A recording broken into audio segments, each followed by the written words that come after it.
Why aren't you dead? Oh, wow. Multiples. Yeah, look at that. In the case of multiples. Robert Pattinson stars in Bong Joon Ho's Mickey 17 opening up this weekend, guys. And are you going to go check this out? It's rated R. Runtime is 2 hours and 17 minutes, and it tells the tale of Mickey 17, known as an expendable, that he goes on a journey to colonize an ice planet. And we definitely saw parts of that in the trailers for this, where they're definitely on some kind of other planet. But the initial trailers they made it look like it's kind of like a Groundhog Day kind of moon scenario, where he gets reprinted over and over again if he dies, and he goes out on these missions, and it's kind of like, okay, this is gonna be a fun time, right? And for the most part of the first half of this movie, it delivers. If you're a fan of Parasite, if you're a fan of Bong Joon Ho or Robert Pattinson, you're going to like this movie. If you have any interest at all in seeing Robert Pattinson's backside, Captain America style, then this movie delivers that to you in spades. That being said, I felt like it was an okay movie. I walked out saying, I don't feel like this is going to be for everybody, but as a sci-fi fan, I liked it. As a Robert Pattinson fan, I liked it. As a I'm not really a Bong Joon Ho fan. Parasite was okay, but I felt like Train to Busan was a masterpiece. But it's kind of like, I'm not allegiant to him. I'm not a big, huge fan of his, like on the same caliber of Christopher Nolan or Denis Villeneuve. He's good. Does this movie resonate with me, though, on the level of, say, Parasite? No. I said this in my little shorts review. I'll put out a shorts review for this. And this movie changes tone halfway through, which movies can do. And does Bong Joon Ho do it well? Right now, we're going through a lot of political stuff here in reality. So to see characters out there who are blatantly, obviously caricatures of real life people, you guys, you'll know it's so on the nose who these two are supposed to be.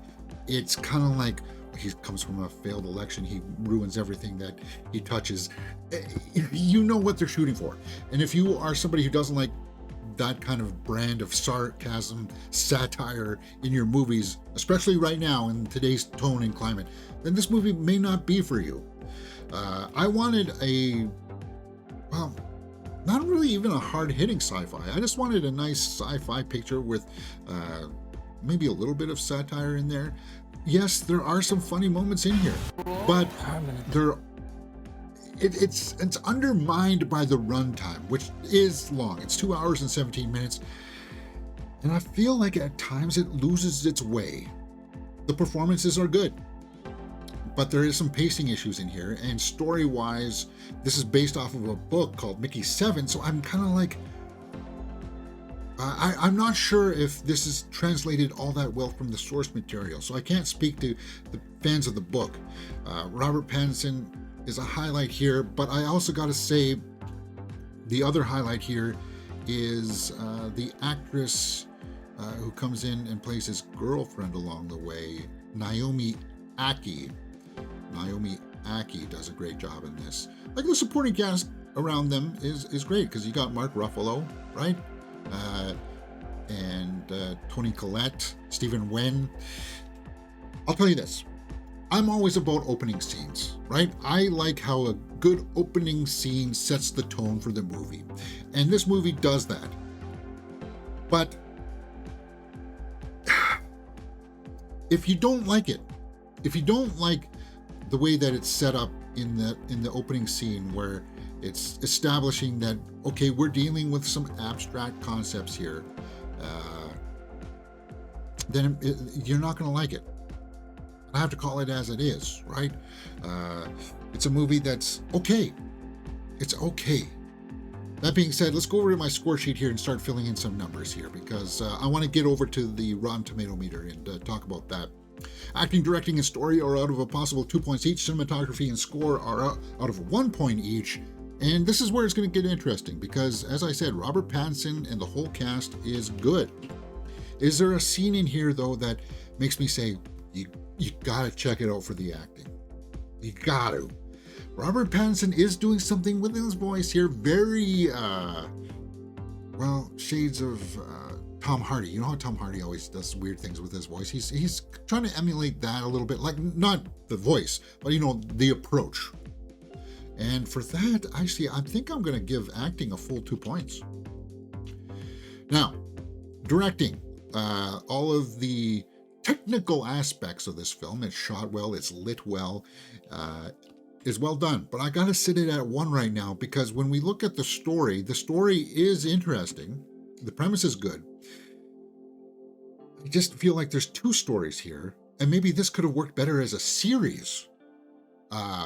Maybe like a limited series, 4 episodes, 6 episodes long, and you would have maybe gotten a little bit more punch to what they were trying to go for, because you wanted to spend time with Mickey 17, right? You wanted to spend time with him, and there's going to be certain plot points that'll fly over people's heads upon the first viewing, where it's kind of like, well,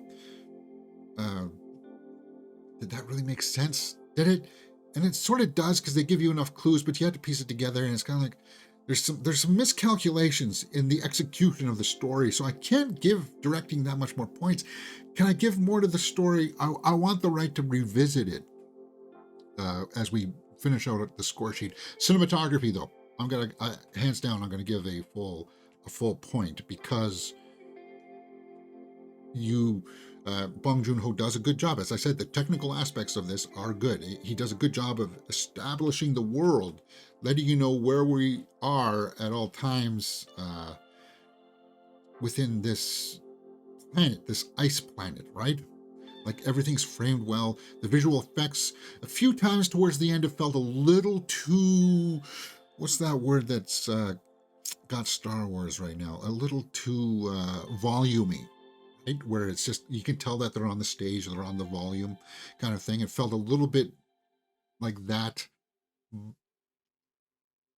a little too hokey towards the end too. It's just, it's on the caliber of what I would say Ari Aster's Beau is Afraid, where you're going on this journey and it starts off as one thing, and then towards the end it just becomes this little bit muddled, weird thing. And you have to maybe let it set a bit before you render a decision. Let's go over to the tomato meter here and see what people are saying as of 11 o'clock Friday morning. 80% by critics, 81% by the audience. Now, that's come down a little bit from my shorts review. On my shorts review, I think it was 82, right? I guess I'm in the minority here. People are gobbling this up, but I can tell. I'm going to tell you right now, I think the audience score is going to come down a lot after this first couple of days, because of that political angle in here that I do think a lot of people are not going to appreciate. I don't care about it, because it's kind of like, I can accept it for what it is, right? All right. Just some snapshot reviews. The Sun. Bold and engaging. Oh, very, very insightful, Sun UK. Wall Street Journal. Even an audience expecting very little would be underwhelmed by this meandering, snowy dud, which, for all its extravagance, at a reported $120 million budget, combines insipid messaging with witless comedy and a weak plot. So that I'd say that gives me the tone this is somebody who doesn't like the political satire. Because it is on the nose. It's straight up in your face. You know who Mark Ruffalo is supposed to represent, right? Audience reviews. It was a very funny one. Pattinson continues to flex his acting skills and nails it. Eric, funny, brilliant skewering of Eli. Oh, there again too. Eli, that's exactly what I'm talking about there. See how the fan said that name? That's what you're going to get from this, guys. You have to know this going in. Yes, there were girls laughing in the theater because, as I said, you do see his butt, Captain America style, and it's kind of like there are some funny times in here. If you are a big fan of Robert Pattinson, I think this is another good step in the direction of his acting career. But as a movie as a whole, I'm kind of like left afterwards. It was okay, but I don't feel like I want to go back and revisit it. All of these comments are echoed even by people who do like it.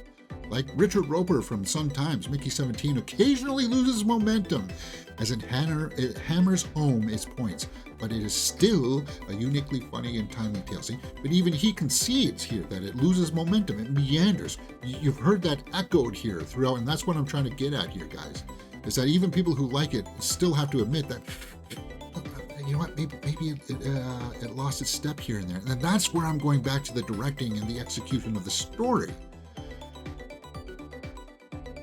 No, some people don't like it. I know people will be like, but how dare you say that about Bong Joon Ho?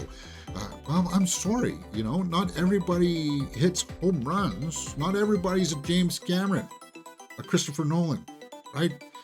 Even Steven Spielberg slips up from time to time. This is not a slip up from Bong Joon Ho.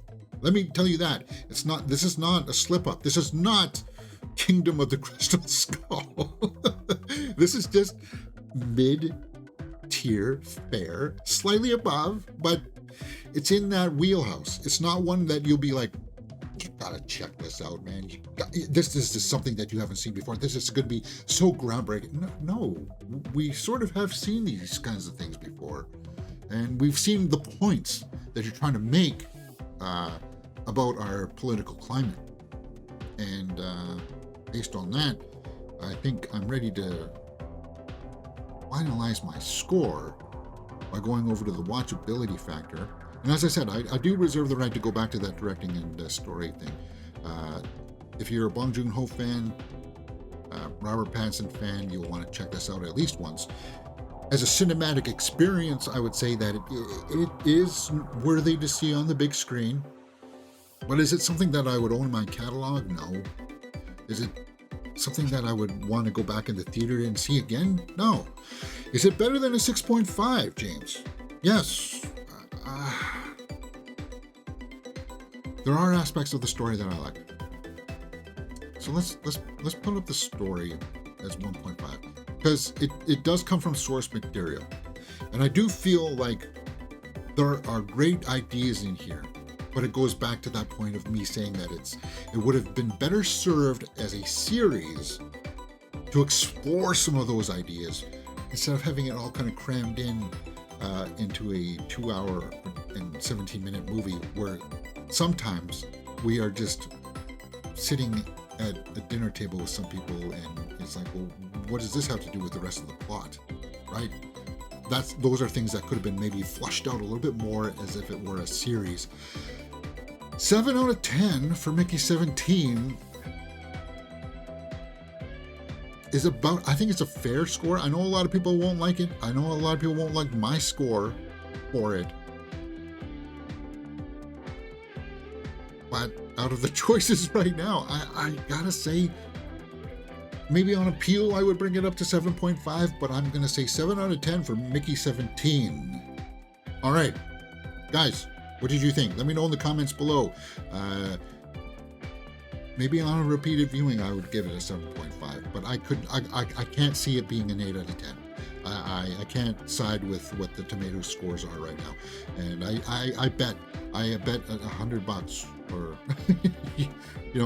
I can tell right now that the audience score will come down over the weekend as people realize what the political satire is jabbing at.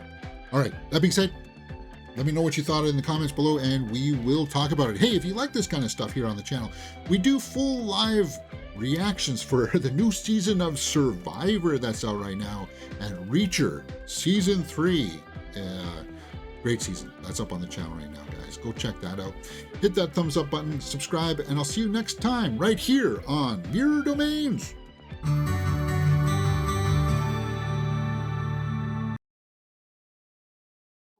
Yeah, it's one of those movies where it's kind of like you'll be struggling to quantify if you liked it or not when you come out.